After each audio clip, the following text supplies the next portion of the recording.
Welcome home to USA Global TV and Radio. Ours is a place where dreams take flight, voices are heard, and stories are shared. This is where cultures meet, connections are formed, and ideas are transformed into action. This is your destination for authentic storytelling, diverse perspectives, and meaningful conversations.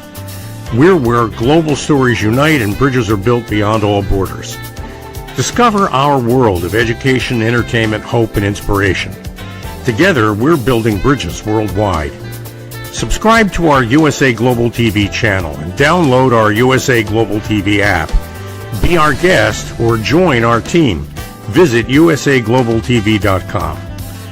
With heartfelt thanks to our executive producer, Dr. Jacqueline Kerbeck, music scored by Yifei Tang from Cloud Road Music, creative direction by Paul Garcia, and I'm Al Cini, and I'm very proud to be part of the USA Global TV and Radio family. So join us here at USA Global TV and Radio. Make us your home for global connection. All rights reserved. This video and its contents are the exclusive property of USA Global TV and Radio. Unauthorized use, duplication, or redistribution in any form is strictly prohibited. Thank you for being a part of our global community. Let's inspire together. Hi, everyone. Welcome back to the show. And yes, let's inspire together. I love that phrase. I'm Dr. Danielle Lord. I'm the hostess of the Compassion Project, where we talk about how the state of the world, there is trauma all around us, and we have to be able to recognize it, call it out in order to move beyond it. And that begins with us. In taking care of ourselves, making sure that we are giving ourselves the self-compassion that we need to move through the trauma that exists. You know, one thing that I like to remind folks is that most of us think of trauma as an event, a car accident, a building falling down around us, something that is a life-changing watershed moment. But actually, there's something called level 2 trauma, and that is what we refer to as kind of daily or repeated incidents of interpersonal attacks. And I think that this is really what I refer to when I talk about institutionalized trauma, and that it is all around us. One place where trauma really exists is within the healthcare realm. And we've talked a little bit about this and had some previous guests on who have shared their experiences. And today I'm bringing back a guest and actually a colleague of mine, MICHON GAREMANI. And MICHON is going to talk to us about her experience in the healthcare sector. And MICHON has an interesting experience and take on this because MICHON herself is a trauma coach. And now she has revealed to her a whole new world of what happens within healthcare and once you enter into the healthcare system. So welcome back to the show, MICHON. Happy to have you here again. It's been a while, probably a year. Yeah, at least several months. So thank you, Danielle. I appreciate the welcome back. I appreciate being able to connect to your audience. I appreciate the invite to share my personal experience in this dual role. I have a professional role and then I have a personal role. So as a professional, I work in trauma recovery. I work as a certified hypnotherapist, and I work specifically with a program that I've built to help people mitigate and manage those symptoms of trauma. And I do that by allowing an interaction between myself and a client. And through that interaction, we rehearse a new skill set, a new frame of mind, a new set of strategies. And boy, oh boy, has that come to play as I myself have had to adopt and make use of those in a practical, everyday sense as I have become a new caregiver. So my caregiving role started earlier this year, and it was really a surprise to me stepping into that role. But it's been a journey that I've embraced. It's been a journey with a few tears, as most of us probably can understand that. As a trauma recovery coach, I have given greater care to my own involvement in this, as in my own needs have stepped to the forefront so that I can be equipped to assist in a caregiving role. So this duality, right? Always in action.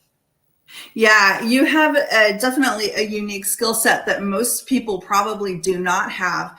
And so there's a couple things that I want to unpack around that. And one is that oftentimes we find ourselves in a situation of this kind of level 2 trauma, right? Where we suddenly something has landed in our lap. We didn't anticipate it coming about. And here it is, all of a sudden we're caring for somebody through an event that might have been a traumatic event for them, right? And then suddenly we find ourselves in this place of caring.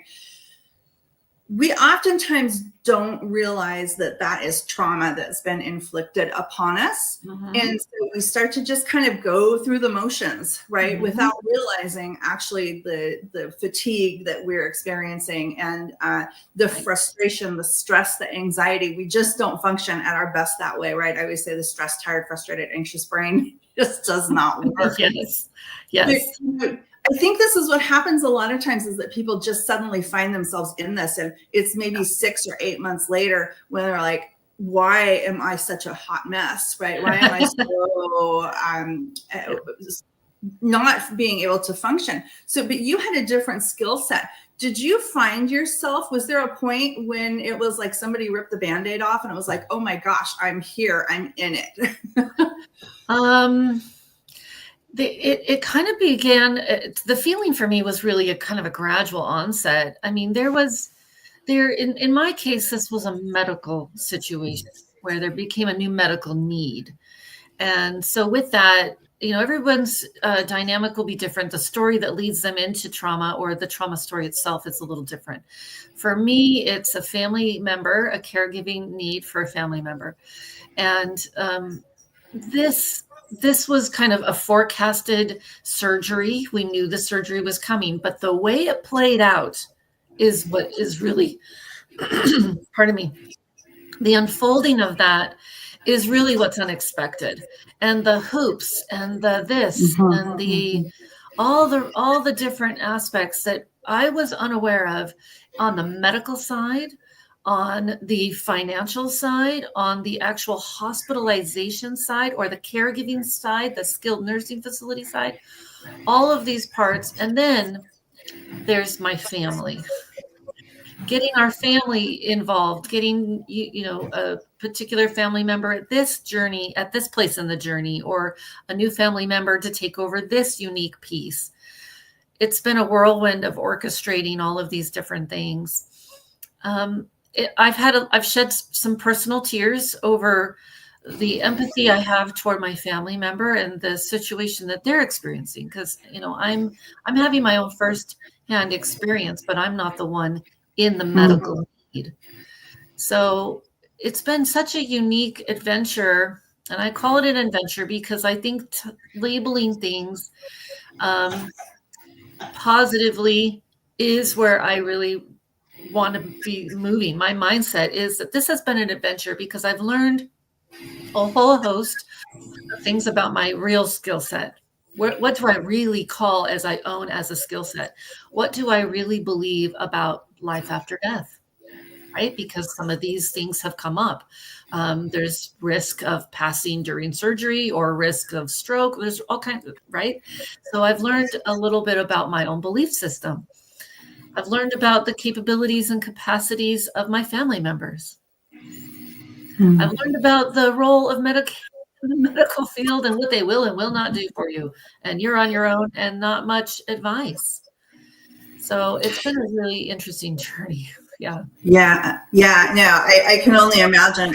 But what you touched on was really about having an open or positive mindset around all of this, right? And imagine if you didn't have the capacity to have that positive mindset, how much more painful this entire event or situation could be.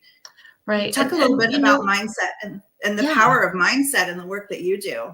Wow. We hear a lot about it, and it's quite cliche. I think today, the mindset, we have to have positive mindset. And there is a lot of that. There's a lot of truth in this. And the real reason that this is positive for us to move into positive thinking is because we are hardwired into a negativity bias. And science has talked about this extensively. You can research this negativity bias.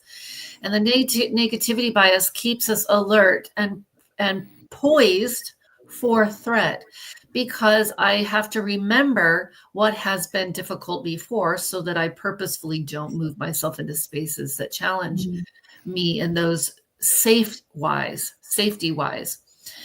But positive mindset is more than just happy thinking. Positive mindset isn't just a happy thought, like I am loved. That is wonderful to know that you're loved, or even have self-love. But a positive mindset encompasses, I think, a host of our value system, the actual real tangible social network that you have, and the skills that you utilize to ensure your sanity on a day-to-day basis. So positive mindset, and that's just a few that kind of make up the ingredients of a positive mindset. I have a routine and a habit of certain things happening on certain days in my life that I structure into my day, my time and day, because I need them. It's for no one else.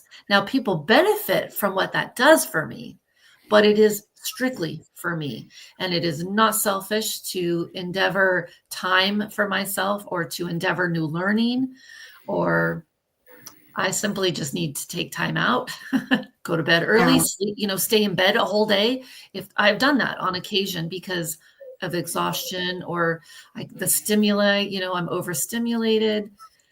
There's a whole host of things that go into a positive mindset. That's just a few. Yeah, I appreciate that. I think you're right. I think it's kind of become a cliche thing at this point, right? Where there's so much more that goes into it. But you really touched on this need for self-care. And I think we oftentimes see that as being selfish, right? Well, you're just, or checked out, or given some other label around it, like, oh, so-and-so must be depressed because they're just kind of spending a day having a self-care day, or whatever the case. So I think it really highlights how important it is. So something that you were talking about that made me think about an experience that you and I shared related to my own, my mom having to have surgery. So my mom had there's the hepatic system. She had a 20 centimeter mass in her bile duct, which then made half of her liver become necrotic. And so she had to have a large portion of her liver removed, which is amazing because the liver grows back. So, which is the only organ that grows back. But MICHON helped my mom make sure that she had a positive experience in the OR suite. So talk a little bit about that. I think this is probably something that a lot of folks do not know about, the trauma that can occur when you think you're under anesthesia, right? But actually the brain is still very active. Yes, so share a little bit about that. And then I want to hear more about your story. Yeah. So working with your mother, that was a really wonderful and tender experience. Remember, one of the things I think our culture really lacks is this emphasis that I am a person and you are a person and we can meet eye to eye. We don't have to have much common ground, really, but I can see you as a tender individual who has afflictions and heartache and love and grief. And that is how I meet your mom and I meet my clients, because somewhere in their journey, there has been a misstep in some of those things. So that's a first great need for a connection there.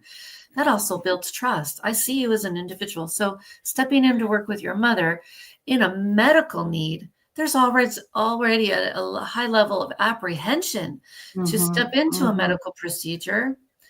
And so we don't need anybody else adding to that kind of apprehension or fear-based proceeding. So I worked with her in a state of hypnosis to prepare her for her surgery, to prepare her mind to embrace the experience of health and journey, that like, why are we doing this? Because this is betterment of your health overall. Also to keep in mind that the mind does stay open and intaking all information that is transpiring around us when we are not conscious to us. So even in sleep and hypnosis have some similarities. I may know my body during sleep notices, unaware to my cognition, that I may be hot, so I shed my covers, and I don't consciously know that, right? Hypnosis is somewhat the same thing. So in some realm, the body in a procedure under the hands of a medical team in a medical environment, there's medical talk going on. There's the sound of alarms or bells or medical equipment moving. There's dialogue between physicians and other caretakers. That is all received by the brain and stored as an experience. So I prepared her to instruct her medical team to be kind and courteous and cautious of the talk that goes on in that space, and to prepare her mind to either receive what is positive or dismiss what may be negative that turns up. So we can prepare the mind in a state of hypnosis to really receive all that is bountiful, all that is good in those environments, and do it at a subconscious level. See, and that's where the power of hypnosis is really at play, is creating a mental funnel, if you will, for all that we want and all that we good, and it funnels out the things that we don't. And we understand that in the state of hypnosis, we can really look at the emphasis. Where do we want the emphasis? And get the mind to really pay attention to that new story that we're looking for. I want a state of health as the outcome of this procedure. I'm going to live in vitality as the outcome of this procedure. My physicians are well equipped and they understand the care and love I deserve as a human. I'm not a specimen in this exercise, right? Mm-hmm. So this kind of dialogue, preparing her mind. And the outcomes she wrote back to me as a review and in conversation that it was just a wow experience for her, and that she's been able to receive the kind of care she needed. But the hypnosis really added to her experience of positivity and gain. It wasn't just that she had a good surgery. There's even stacked upon that more reasons that it was a good surgery. Yeah, with the beneficial outcome. Yeah, most folks don't realize what goes on in an OR suite during the surgery. Sometimes there's throwing and yelling and screaming, so it can be a little bit of a ruckus environment. So yeah, thank you again for helping my mom through that journey, and I hope this gives folks that may be listening now or in the future an idea of the work and how powerful it is. The mind really is a very powerful thing. But one thing that now I've spent 30 years working in healthcare. So while I still don't understand all the ins and outs of it, right? I'm a doctor, but I'm not a physician. There's a lot of complexity that's built into a system that has just compounded in complexity. And probably at some point over time, that system is going to implode on itself because it's so heavy and complicated. And oftentimes individuals who haven't experienced a lot in healthcare understand the complexity of it around the billing and the coding and the lab tests and everything that's done out of the need for compliance, for quality, for to maintain good care, and also sadly the financial aspect around that. It adds complexity that the patients and the patient family members just oftentimes don't understand. And I think in your journey with your loved one, you've experienced some of those that have certainly been the trauma that you've experienced. And I always like to say that anything in healthcare, in my humble opinion, is either a pain or a humiliation ritual. That's me. I've seen that. Yeah. So share a little bit about that experience, because I think a lot of people go in thinking it's just going to be a simple surgery. And yet they find themselves 6 months later still kind of dealing with the frustration, the angst, the bills. Right. Well, let's start what I'm going to call the start, because there's always a consultation of, hey, I'm having this problem. What do we think is best for a remedy, right? As a patient, I come in and I have a problem. I present my symptoms or my experience.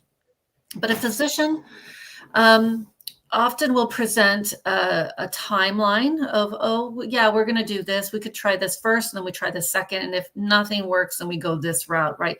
I want to say I'm grateful for my mother's physician team, because they've been very communicative and very forthright with the risks and the possibilities of failure or success. But I will say no one ever has gotten it right of the time it will take for things to take place. How long is this recovery going to last? 6 months? Nope. It's at least a year for certain surgeries, right? There's ramifications upon other body systems as well that I don't feel like gets talked about. So when you undergo a surgery or induced state of medical care of your own will, or there's a real trauma like a car accident, now you're thrust into medical care. Those kinds of things are really important for family members to understand the longevity of this experience, because it offsets many of our own lives, or it introduces a new timeline for us that we have to adjust or shift to. Work, we're shifting. Money, we have to shift. We have to shift our time. Certainly our heart space gets, a ripple effect. But I think in the medical field, collectively, what I've seen is that there's a misrepresentation, an underplay of what it really does take. And so my advice to anybody out there is double anything, double the length of time of recovery. And that isn't to make us be like, oh, well, then I don't want to do it. Or why would I want to do that if that's the kind of time it takes? Look, the time is going to pass anyways. We either can pass with help and a team of medical professionals that really want our betterment, or we can pass continued in a state of digression or health, right? Degrading health. Time is going to pass. But I think to misrepresent it offsets a lot of people's lives. So that's one takeaway that I feel personal too. My mother also had a very unique experience with this last surgery where we knew it would be a 2-part surgery, one part to do certain things and a second part to do another. Without the details, I'll just leave it at that. But to schedule this second surgery, she had some complications with her biometrics, and we needed to get some things in check with her health and some biomarker levels. And it's prolonged the second surgery, which has taken a toll on all of us of like extended care, finances. It's even taken its toll over the summer months, which people have vacations planned. So who steps in because I'm not canceling that reunion that's been on the calendar for a year, So there's so much at work here. Hopefully some of that resonates with the audience, that these are things that are unexpected. And that's another thing. Expect the unexpected, but that list is huge, right? What could be unexpected? Right. Unknown list. It's been a crazy journey. I have to say, though, kudos to my family. We've stepped up to the plate. It's been healing work for us as siblings as well. And some of our true colors have come out in full force, not necessarily lovely ways, but we're learning this new dynamic together. And I have a family that I think that I'm grateful to say we really do work together to try and have us be cohesive and on point together. And we're working for the same things. So but that right there is huge because I have seen many, many times when the families are not getting along, and then it's just one more added layer of complexity and that trauma that comes along with it. And trauma of any nature can create fractures in a family that were not fractured before, or even deepen existing fractures, I'm sure. Or even like create severing, not just fracturing. Right? Traumas are really impactful, and we have each of one of my siblings and I have a firsthand experience in a very unique lens, and so all of it's to be accounted for as a very unique experience. None of it should be discounted. Even the surgeon who does this repeated surgery, or who is coming back to do a repeated surgery, they have their own firsthand experience. And I've seen a humbling in this surgeon, Dr. Chen. He's been really a wonderful guide, but a confidant. He understands the tears. He's shed some tears with us because he understands the complexity of this and the risks. It's been tender. I would say those are some of the really highlights that come out of it that have been really good. Some of what's gone wrong is relative. That's my own evaluation. Timeline, again, it's taken much more time, much more money, much more strategizing of time. And some of those have been challenging to work with. Yeah. Mm-hmm. Yeah. In a system that's really not designed to work with you. It's designed to protect itself, right? Yeah, because everything's insurance-based. Yeah, it's insurance-based. What will be covered? Can we get this approved, this approved, this approved? I have a sibling who is doing a Family Medical Leave Act to be participating in this next set of timeline. And the hoops that has meant for her and her employment side, also getting documents to the physician and coordinating physician timeliness. These, physicians are busy. So, but these other things are also important because your employer has a timeline and trying to structure all those things together, right? It's not like we're dilly-dallying over here and twiddling our thumbs. We're trying to get stuff done. It's again, in a complicated system that is not designed for the patient or the patient family in mind, for sure. So one thing, MICHON and I actually connected through caregiver trauma. In that we know it's called compassion fatigue, of course, burnout, PTSD. I put that under an umbrella of a term that I've developed called cumulative workplace distress. So that includes things like all of that I mentioned before: burnout, compassion fatigue, even PTSD and moral injury, all fall under that umbrella term, cumulative workplace distress. So MICHON and I got connected because MICHON was a trauma coach and because I wanted to put together some kind of support or resource. I hate to call it a support group, a resource functionality, if you will. I still don't have a good word for it, that supports caregivers in this journey. And so MICHON kind of came at this without any real experience in healthcare. So what have you found, MICHON, as you think about all of those things that the caregivers experience in doing the work? What have you discovered as kind of part of this journey? Have you seen the compassion fatigue, the burnout, the moral injury? And I think that this is becoming really prevalent right now. So what have you noticed?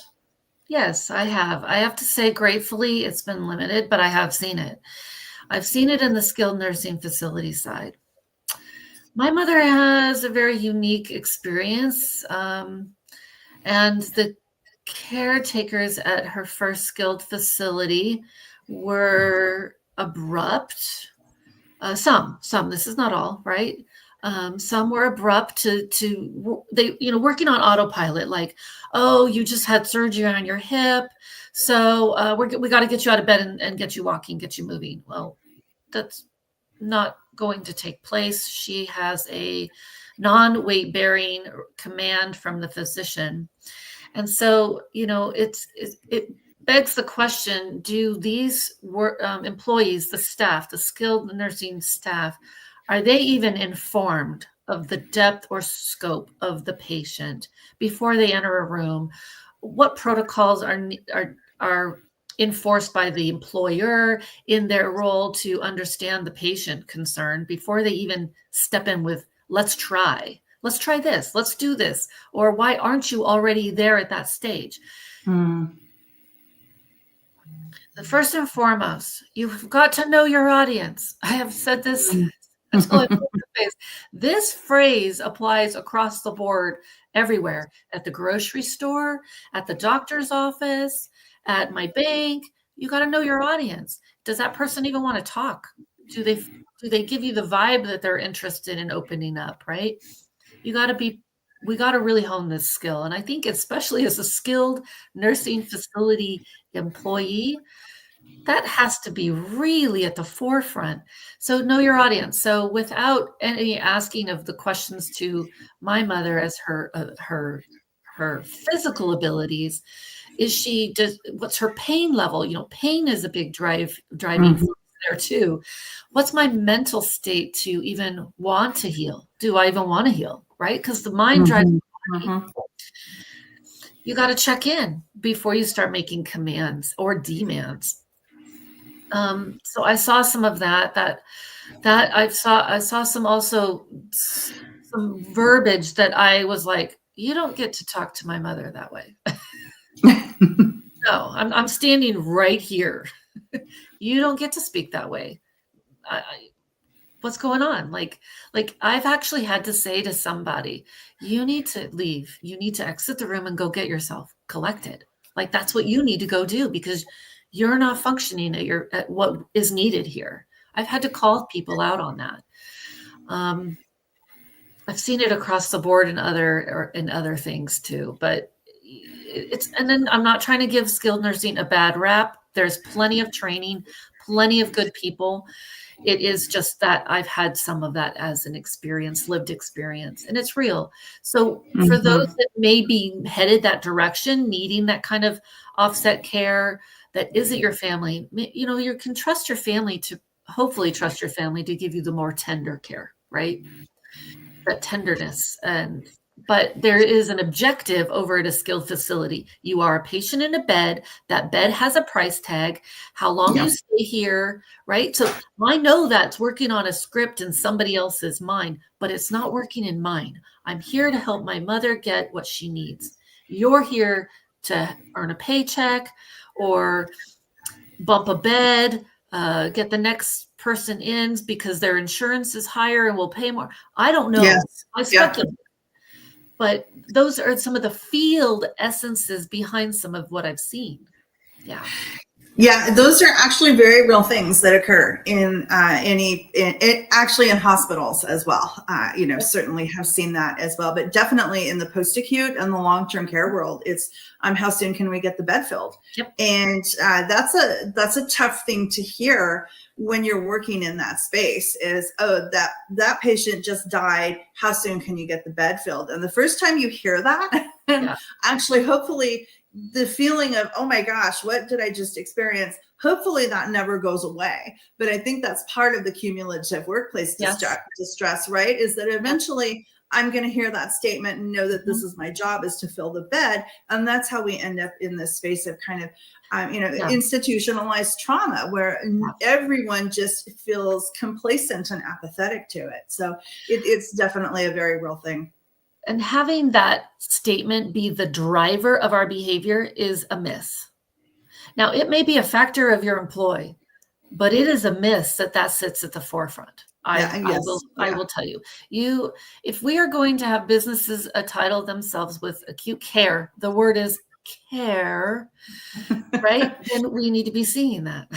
Yeah. And, I tell people regularly that just because you've entered the healthcare system where you think you have caregivers and nurses, there is no compassion that's guaranteed in that space. So one thing we have just a couple minutes left, and I want to make sure that folks, one, know how to find you, but I'd also like folks to know about Compass, which is our joint venture that we are both co-founders of Compass. So before we dive into that, and I'll give our producer, Dr. Jacqueline, a second to pull up that site as well. Tell folks how they can find you, MICHON. Wonderful. Thank you. So this Danielle, I'll let you speak to this. This is your Archetype Learning Solutions site where we have co-hosted Compass. This is where Compass is here. So I'll let Danielle, I'll turn it back to you. Let you speak about that. Yeah. Right now Compass lives on my Archetype site while we figure out a domain name and all of that. But our whole point in doing this was to provide caregivers with the opportunity to have complimentary or free tools and resources to help them move through some of their cumulative workplace distress a little bit easier. So we host a variety of tools. These are some of the coaches that we work with as well. And a couple of them have actually been on the show, The Compassion Project. And so these are coaches that caregivers can connect with. If they want to connect with someone, they certainly can. Otherwise, we've got lots of tools and resources. We just opened up a group. So you can kind of jump into a group and connect with folks and gain more peer-to-peer supports. And then I'm going to start an administrator corner so that administrators have a place to come and get tools and resources that they need so that they can help engage their teams a little bit better and hopefully help them move through some of the compassion fatigue that they're experiencing. So that's our Compass site. And so if you are a caregiver, we're primarily targeting the post-acute and the long-term care side, but we also know that individual caregivers like yourself, MICHON, what you're experiencing, they are very desperate for resources. So if you are an individual caregiver, suddenly finding yourself caring for mom or a spouse, I know that these tools and resources are here for you as well. And unless you contract directly with a coach, all of the resources and tools that we have here are completely free for caregivers. Yeah. So. I love that. I love that Compass is offering these free resources. So Danielle and I have orchestrated a collaboration of minds, really because we see the need. We see this need and we want resources in the hands, practical skill set building, real tools that are going to help and mitigate some of that stress and fatigue. We've put that together as a free base, I think you've got 15 tools or somewhere in the vicinity of 15 different tools. Somewhere in there, yeah. I like really loaded up in July. Yeah. So what's really great about that is that those are all free resources. Now, should you want an extension of those or a more personalized experience in one arena or another, you can reach to those other coaches that are shown on the site using their bio information and click into theirs. And any of us will be able to contract with you personally and directly. And then you would be able to work on an extended basis with that individual. So free resources with the potential of long-term care should you desire that. So that's really an avenue of care for people that maybe not know about it, right? So we want people to know about this. And I would add to that too, that MICHON and I have been very intentional in making sure that this is non-allopathic care, or what we call traditional Western medicine. So there is no one who's going to hand you a script for more benzodiazepines or anti-anxiety meds. There's no one who's going to say, let's continue this conversation for 3 years.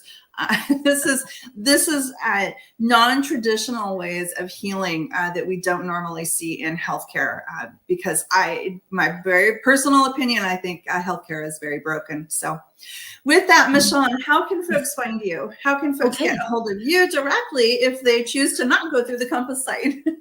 Right. So I have my own website. This is Rooted to Rise is my business. I have a LinkedIn profile here. Rooted to Rise is my company name, Rooted to Rise Coaching. Thank you.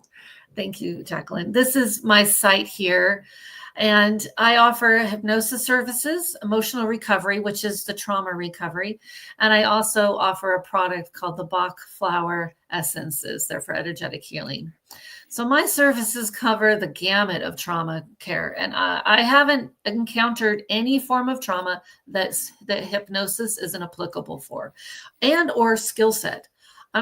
I stepped into the realm of teaching, learning hypnosis and then using hypnosis with clients because it moves into the subconscious space and can really get to the origin story of the why. We are always presented with symptoms, and then we can look at those symptoms like weight gain or excessive rumination, right? Rumination, or just any kind of bad habit, if you will, and hypnosis can work on remedying those things. I work in the arena of grief, stress reduction, anger management. This is the gamut of people of all ages I've worked with, as young as 6 and as old as in the 70s. I don't really ask people their age when they're in that kind of age bracket. Excellent. Thank you, MICHON. So we have just a few seconds left. So I just really want to thank you for being part of the show today, sharing your journey and hopefully helping people understand that when they enter the healthcare system, you have entered an entirely new world, and it can be very taxing. information is key, and hopefully this will help some folks prepare themselves as they enter into this space of trauma. So thank you again for everyone. Really enjoyed having MICHON with us today, and I hope to see you back in August where we're going to have a great panel. So thank you so much to USA Global TV and to our producer, Dr. Jacqueline. Bye, everyone. USA Global TV and Radio proudly presents Tracy Cram-Perkins, a dementia caregiving survivor teaching how to balance care with peace of mind. #1 resource for dementia caregivers. It's the book Dementia Home Care: How to Prepare Before, During, and After. Over 17,000 copies sold of this must-have guide. And now a testimonial from Tracy Smith. If I was to describe this book to someone who is going through a similar situation, I would underscore how important it is to have some sort of a tool or a guidebook to help you through certain stages. And there's so many, it's such an unknown topic to the average person. And to have this as a reference is essential. It's going to help you get through it personally, as well as help your loved one manage. To learn more, go to TracyCramPerkins.com. Tracy Cram-Perkins is an award-winning author. She's also the host of Dementia Home Care television show. Watch it here on USA Global TV and Radio. Get ready to wear the brand that's changing the world of media. Introducing the official USA Global TV and Radio online store. From our TV show hosts to our incredible global guests, you asked, we delivered. Rep your appearance with pride. Whether you've been on air, hosted a show, or tuned in, we have something just for you. Visit us at usaglobaltvradioshoп.myspreadshop.com and start shopping today. Check back frequently. We're dropping fresh new designs all the time. Showcase your role in our global community. These designs celebrate your voice, your story, your presence. It's more than just merchandise. It's a movement of hope, inspiration, education, and elevated listening. Head to usaglobaltvradioshoп.myspreadshop.com. Your spotlight awaits. USA Global TV and Radio. Elevate your style. Elevate the world. From the magical world of the amazing adventures of Lady Ella comes a heartwarming new journey filled with kindness, courage, and compassion. Lady Ella, the beloved ladybug and listening mentor, is back, and this time she is not alone. Meet her brave and thoughtful brother, Lord Jack. Together, they take flight on their very first kindness adventure. Along the way, they meet 3 new friends in need: a duck feeling discouraged, a mouse struggling to be understood, and a busy little bee who's completely lost. But with the power of elevated listening and simple acts of kindness, Lady Ella and Lord Jack show us how understanding and empathy can make the biggest difference in someone's day. Written by Dr. Jacqueline Kerbeck, the listening mentor, this 9th book in the best-selling Lady Ella series teaches children ages 5 to 10 the essential skills of listening, kindness, and etiquette. Now available for pre-order on Amazon. Scan the QR code and order your copy today.